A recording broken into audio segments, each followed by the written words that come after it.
মালাই chop দুর্দান্ত স্বাদের একটি মিষ্টি রেসিপি। নমস্কার বন্ধুরা, আশা করি সবাই খুব ভালো আছো। মিষ্টির দোকানে কত রকম মিষ্টি না আমরা দেখতে পাই, তারই মধ্যে আজ আমি তোমাদের সঙ্গে শেয়ার করব আমার পছন্দের একটি মিষ্টি রেসিপি মালাই চপ। খেতে এতটাই অসাধারণ যে আশা করি সবার খুব ভালো লাগবে।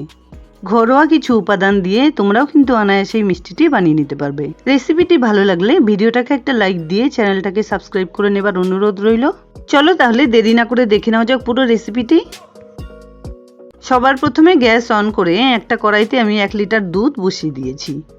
কন্টিনিউ এভাবে নাড়াচাড়া করে দুধটাকে খুব ভালোভাবে জাল করে নিতে হবে। কিছুক্ষণ পর দুধটা উতলে এলে এর থেকে আমি ছানা কেটে নেব।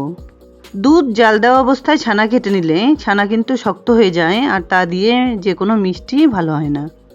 দুধটা উতলে আসার পর গ্যাসের ফ্লেমটা কিন্তু আমি অফ করে দিয়েছি। এখানে দেখো একটা বাটিতে 2 টেবিল স্পুন ভিনিগারের সঙ্গে 2 টেবিল স্পুন জল মিশিয়ে নিয়েছি। সেটা এবার এই দুধের সঙ্গে অল্প অল্প পরিমাণে মিশিয়ে দিয়ে ছানা কেটে নিচ্ছি। ভিনিগারের বদলে লেবুর রস বা ফিটকিরি দিয়েও কিন্তু খুব সহজেই ছানা কেটে নিতে পারো। দেখো ছানাটা সুন্দরভাবে কেটে নেওয়া হয়ে গেছে, আর নীল জলটাও আলাদা হয়ে গেছে। এবার এটাকে নামিয়ে নিয়ে একটা বাটির উপরে একটা স্ট্রেনার বসিয়ে তার উপরে একটা সুতির কাপড় দিয়ে সম্পূর্ণ ছানাটাকে ছেঁকে নিলাম।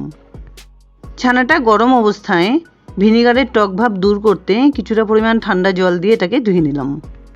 ছানা কেটে নেবার এই জলটা কিন্তু আটা মাখা বা তরকারির কাজেও ব্যবহার করতে পারো। এর আগের অনেক ভিডিওতে আমি তোমাদের বলেছি এটা ইউজ করলে তরকারির টেস্ট কিন্তু অনেকটা ভালো হয়। মিষ্টি বানানোর আগে ছানা থেকে টক ভাব যাতে ভালোভাবে দূর হয়ে যায় সেজন্য ছানাটাকে খুব ভালোভাবে ধুয়ে নিচ্ছি। পুরোপুরি ঠান্ডা হয়ে গেলে মোটামুটি 15-20 মিনিট পর একটা থালায় সম্পূর্ণ ছানাটাকে তুলে নিলাম। এর থেকে কিন্তু এক্সট্রা জলটা সবটাই বেরিয়ে গেছে। এবার হাত দিয়ে খুব ভালোভাবে চটকে ছানাটাকে মেখে নিতে হবে। হাতের তালু দিয়ে খুব ভালোভাবে চটকে মেখে নেবার পর এর সঙ্গে মিশিয়ে দিলাম 1 টেবিল স্পুন ময়দা, হাফ টিস্পুন বেকিং পাউডার আর সঙ্গে 1 টিস্পুন চিনি। আবারও সব কিছু একসঙ্গে করে খুব ভালোভাবে মেখে নিতে হবে। ময়দার পরিমাণটা বেশি দিলে ছানা কিন্তু শক্ত হয়ে যাবে, আর একটু মিশিয়ে না দিলেও মিষ্টির বাইন্ডিংটা সুন্দর হবে না। 5-7 মিনিট ধরে এভাবে মেখে নেবার পর যখন অটোমেটিক ছানাটা থালা থেকে উঠে আসবে তখন মনে করতে হবে যে মিষ্টি বানানোর জন্য ছানাটা একদম রেডি। এবার 2 হাতের তালুতে একটুখানি ঘি মাখিয়ে এই ছানা থেকে একটুখানি লেচি তুলে নিয়ে এভাবে গোল করে লম্বাটে করে একটা একটা করে মিষ্টি বানিয়ে নিচ্ছি। ছানা যদি খুব ভালোভাবে মাখা হয় তাহলে কিন্তু মিষ্টি বানানোর সময় একটাও ফেটে যাবে না। দেখো একটু সময় নিয়ে সবকটা মিষ্টি বা চপ আমি বানিয়ে নিয়েছি। এবার একটা রস বানিয়ে নিতে হবে। তার জন্য একটা কড়াইতে নিয়ে নিচ্ছি 2 কাপ জল। এর সঙ্গেই দিয়ে দিলাম হাফ কাপ পরিমাণ চিনি। চিনিটা খুব ভালোভাবে গলে আসা পর্যন্ত জাল করে নিচ্ছি। 3-4 মিনিট পর চিনির রসটা যখন এরকম ফুটতে শুরু করবে ঠিক তখনই চপ বা মিষ্টিগুলো একটা একটা করে এর মধ্যে ছেড়ে দিতে হবে। এবার হাই ফ্লেমে 5-7 মিনিট ঢেকে এগুলোকে বয়েল করে নিতে হবে। 5-7 মিনিট পর ঢাকনা খুলে একবার চেক করে নিচ্ছি। দেখো চপ বা মিষ্টিগুলো ফুলে কিন্তু ডাবল হয়ে গেছে। এবার হালকা হাতে এগুলোকে একটু নাড়াচাড়া করে 1-1.5 হাতা মতো ঠান্ডা জল মিশিয়ে দিলাম। আবার ঢেকে হাই ফ্লেমে 5-6 মিনিট এভাবে বয়েল করে নিচ্ছি। ঢাকনা নামিয়ে আবারও কিছুটা ঠান্ডা জল মিশিয়ে দিলাম। এতে করে চপগুলো কিন্তু খুব সুন্দরভাবে ফুলে উঠবে আর অনেকটা সময় পর্যন্ত নরম থাকবে। 10-15 মিনিট ধরে জাল করে নেবার পর এগুলোকে ঠান্ডা করে একটা প্লেটে আমি রসের থেকে খুব সাবধানে তুলে নেব। অন্যদিকে গ্যাস অন করে 500 ml দুধ একটা প্যানে বসিয়ে দিয়েছি। এর থেকে হাফ কাপ পরিমাণের দুধ একটা বাটিতে তুলে নিলাম, আর এর সঙ্গে মিশিয়ে দিলাম হাফ কাপ পরিমাণের চিনি আর একটা আমুলের দুধের প্যাকেটের থেকে 1 প্যাকেট মিল্ক পাউডার। চিনি আর মিল্ক পাউডার দুধের সঙ্গে খুব ভালোভাবে মিশিয়ে নেবার পর ফ্লেমটাকে লোতে রেখে যে ঠান্ডা দুধটা আমি বাটিতে তুলে নিয়েছি সেটা রেডি করে নিচ্ছি। এখানে দেখো একটা কাস্টার্ড পাউডারের প্যাকেট নিয়েছি, এটা কিন্তু অনেকের বাড়িতেই থাকে। এর থেকে 2 চামচ কাস্টার্ড পাউডার তুলে নিয়ে দুধের সঙ্গে মিশিয়ে নিচ্ছি। যদিও ঘরে অ্যাভেলেবেল না থাকে যে কোনো গ্রোসারি শপে কিন্তু তোমরা পেয়ে যাবে। এবার দুধটা একবার চেক করে নিচ্ছি। ফ্লেমটাকে মিডিয়ামে রেখে খুব ভালোভাবে কিন্তু দুধটাকে জাল করে নিতে হবে।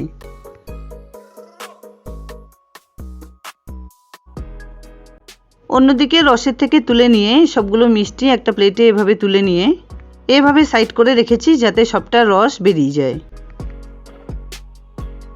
15 থেকে 20 মিনিট ধরে দুধটাকে জাল করে নেবার পর কাস্টার্ড পাউডার মেশানো দুধটা এই দুধের সঙ্গে মিশিয়ে দিলাম, আর সঙ্গে দিয়ে দিচ্ছি 1 টেবিল স্পুন গোলাপ জল।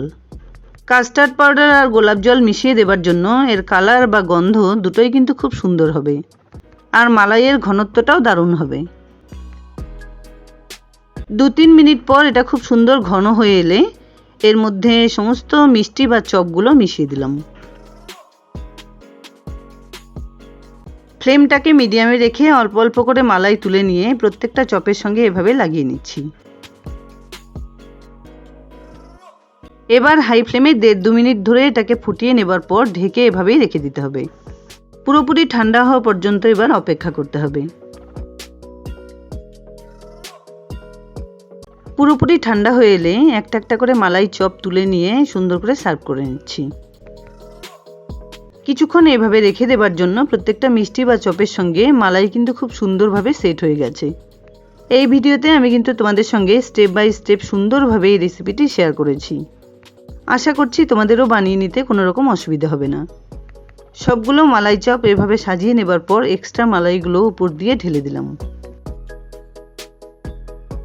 এবার এর উপর দিয়ে 50 গ্রাম পরিমাণ খোয়া ক্ষীর খুব সুন্দর করে গ্রেট করে দিচ্ছি, যাতে দেখতেও সুন্দর হয় আর খেতেও সুস্বাদু হয়।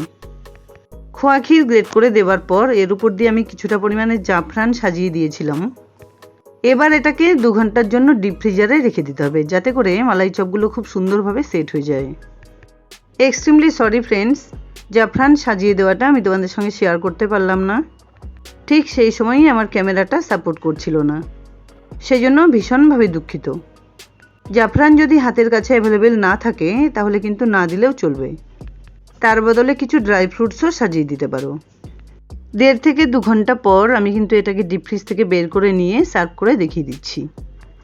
যাই হোক বন্ধুরা, মিষ্টির দোকানের মতো দুর্দান্ত স্বাদের মালাই চপ রেসিপি আমার রেডি অ্যান্ড সার্ভড। আশা করছি আমার এই রেসিপিটি তোমাদের খুব পছন্দ হয়েছে।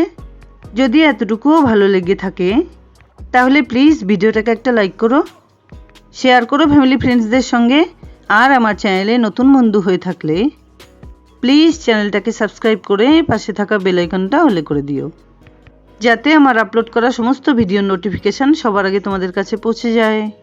দেখা হচ্ছে নতুন কোনো রেসিপি নিয়ে। ভালো থেকো, ধন্যবাদ।